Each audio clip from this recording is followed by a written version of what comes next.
Hej med jer. Det er mega længe siden, og jeg laver lige den her video på dansk, fordi så føler jeg, at budskabet det kan komme lidt klarere ud.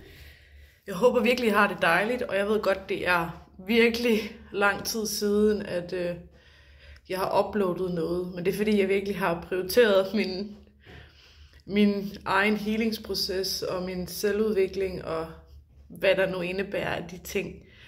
Og jeg ser virkelig træt ud, men det er fordi, jeg har været en tur på Sjælland, som virkelig har været worth it. Så det går sgu nok, man er lidt træt oven på sådan en god tur.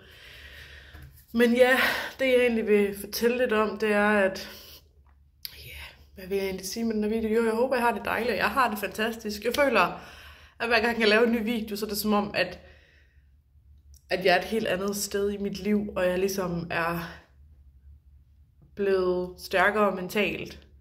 Også når jeg kigger tilbage på alle mine videoer, så er det som om, at det er vidt forskellige personer, der har optaget de videoer, alt efter hvor jeg er i livet. Som om man fysisk ligesom kan se det. Og som sagt, jeg træner ikke til bikini fitness mere, som I ved, og jeg lever ind i mit liv mega dejligt og frit, og som jeg selv gerne vil.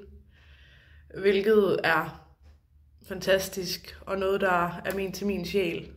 Og ikke, hvor man ligesom er under nogens hænder og skal arbejde 13 timer. Og så jeg føler, at jeg har fundet my place in this universe. Ja. Og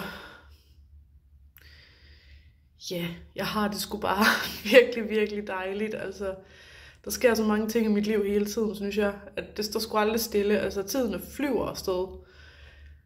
Det er faktisk lidt vildt. Og så føler jeg også bare, at livet det kører på skinner for mig lige nu. Selvfølgelig er der altid bump på vejen, men for at man kommer hen til sit mål, så vil der altid være rutsjebaneture. Fordi hvis vejen havde været en lige linje, så havde det sgu været for nemt. Men ja, jeg føler sgu, at alt bare går som det skal, og alt er præcis som det skal være. Det er simpelthen så rart at have den følelse dybt inde i sig selv. At alt det bare er godt. Men ja, I kan nok også mærke på mig, at jeg ligesom er meget mere sådan i mit sind og bare mig. Altså det er simpelthen så fantastisk. Men ja, nu fik jeg lige en helt rå, autentisk video her for mig. Lige en hurtig update. Bare lige for at se, at der er sgu liv i mig. Men jeg håber virkelig, I har det godt derude. Og jer, der stadig følger mig. Virkelig tak for det. Vi ses nok ikke så længe igen.